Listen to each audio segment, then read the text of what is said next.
جاء الحق وزهق الباطل إن الباطل كان زهوقا. بسم اللہ الرحمن الرحیم. السلام علیکم ورحمۃ اللہ وبرکاتہ.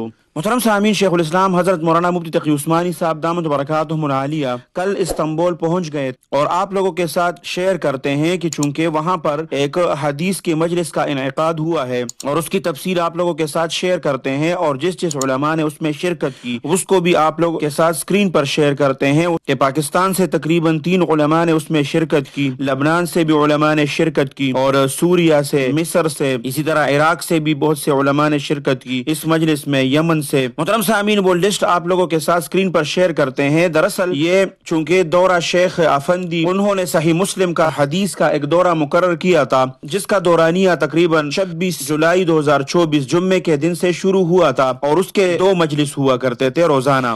صبح 9 بجے سے ظہر 1 بجے تک پہلا مجلس، اور دوسرا مجلس 5:30 بجے عصر سے لے کر 8 بجے رات تک. یہ 2 مجالس روزانہ ہوا کرتے تھے، اور یہ جمعہ، ہفتہ، اتوار، پیر، منگل، بدھ، جمعرات، جمعہ اور ہفتہ، اور کل جو اتوار کا دن تھا، اختتامی دعا اتوار کے دن یعنی 4 اگست 2024 کو اس کا انعقاد ہوا تھا. اس آخری مجلس میں اور دعا میں شرکت کے لیے شیخ الاسلام حضرت مولانا مفتی تقی عثمانی صاحب دامت برکاتہم العالیہ وہ ترکی استنبول تشریف لے گئے ہیں. آپ اس سے اندازہ لگا سکتے ہیں کہ اللہ سبحانہ و تعالی نے مفتی تقی عثمانی صاحب دامت برکاتہم العالیہ کو کتنا بڑا مرتبہ دیا ہے. پچھلے دنوں میں بھی جب شیخ الاسلام حضرت مولانا مفتی تقی عثمانی صاحب دامت برکاتہم العالیہ ترکی تشریف لے گئے تھے تو وہاں پر انہوں نے بڑے جید علماء کو اجازت حدیث دی تھی، اور اب بھی اس مجلس کے لیے اسپیشل ان کو دعوت دی ہے. اور ان میں جو بڑے علماء نے شرکت کی ہے، ان میں جو لبنان کے ہیں، عراق کے ہیں، اور سوریا کے ہیں، مصر کے ہیں، ان چند تقریباً 5-6 علماء جو بڑے بڑے علماء ہیں پوری دنیا سے اور عرب ممالک سے، انہی میں سے ایک شیخ الاسلام حضرت مولانا مفتی تقی عثمانی صاحب دامت برکاتہم العالیہ ہے. وہ لسٹ تصاویر کے ساتھ میں آپ لوگوں کے ساتھ اسکرین پر شیئر کرتا ہوں، آپ لوگ خود بھی ان کو دیکھ لیں. محترم سامعین، یہ حدیث کے ساتھ شیخ الاسلام حضرت مولانا مفتی تقی عثمانی صاحب دامت برکاتہم العالیہ کی محبت کی نشانی ہے. حدیث کی اس آخری مجلس میں شرکت کے لیے وہ استنبول پہنچ گئے، اور آخری دعا میں وہ شرکت کریں گے، اور وہاں پر دنیا بھر سے جتنے بھی محدثین آئے ہیں ان سب سے ملاقاتیں بھی ہوگی. اور اس میں اکثر اس طرح ہوتا ہے کہ اکثر علماء وہ مفتی تقی عثمانی صاحب دامت برکاتہم العالیہ سے درخواست کرتے ہیں کہ آپ ہمیں اجازت حدیث مرحمت فرمائے. پھر شیخ الاسلام حضرت مولانا مفتی تقی عثمانی صاحب دامت برکاتہم العالیہ ان سب علماء کو اجازت حدیث دے دیتے ہیں. تو اللہ سبحانہ و تعالی نے ان لوگوں کو بہت بڑا مرتبہ دیا ہے، اور اللہ سبحانہ و تعالی نے ان کو بہت عزتوں سے نوازا ہے. تو ایسے لوگوں پر بعض لوگ کسی مسئلے کے اختلاف کی وجہ سے، دیکھو اختلاف ہر کسی سے ہو سکتا ہے، مسائل میں اختلاف ہوتا رہتا ہے. ابھی دیکھو پچھلے دنوں میں ہی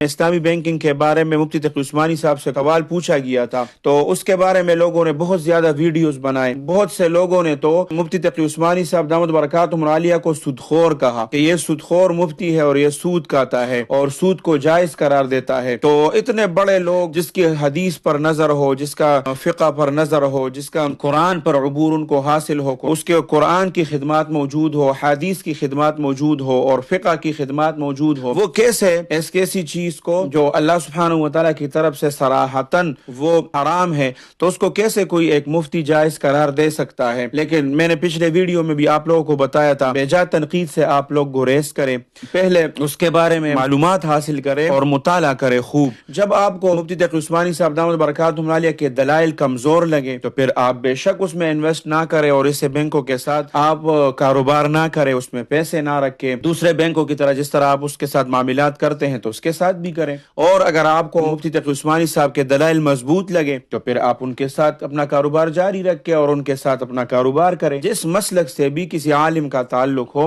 تو مسائل میں اختلاف رکھیں. مسائل میں اختلاف رکھنا یہ آپ کا حق ہے، لیکن اس کے ذات پر انگلی اٹھانا، جیسے کہ لوگوں نے اس کو سودخور مفتی کہا، یہ بہت زیادتی ہے. اتنے بڑے علماء پر انگلی اٹھانا اور اس کی تحقیر کرنا اور تذلیل کرنا، اور وہ بھی سوشل میڈیا پر، تو یہ لوگ جو ہے یہ اپنے آپ کو مشہور کرنے کے لیے اس طرح کرتے ہیں. شیخ الحدیث و تفسیر حضرت مولانا مفتی ضروری خان صاحب رحمۃ اللہ علیہ وہ بہت زیادہ تنقید اس بینکنگ پر کرتے تھے، تو جو وہ دلائل بیان کرتے تھے ان کا بھی ہم نے مطالعہ کیا ہے. جس کو دلائل جس کے مضبوط لگے انہی پر عمل کرے. دونوں ہمارے سروں کے تاج ہیں اور ہمارے اپنے علماء ہیں، لیکن مسائل میں اختلاف ہوتا رہتا ہے. اسلامی بینکنگ کے مسئلے میں دونوں کا اختلاف تھا، تو اس لیے آپ کو جس کے بھی دلائل مضبوط لگے اس پر عمل کرے.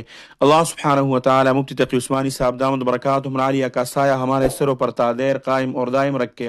اللہ سبحانہ و تعالی ان کی حفاظت فرمائے. اللہ سبحانہ و تعالی آپ سب کو اپنے حفظ اور امان میں رکھے، اپنے خصوصی دعاؤں میں یاد رکھے. السلام علیکم ورحمۃ اللہ وبرکاتہ. جاء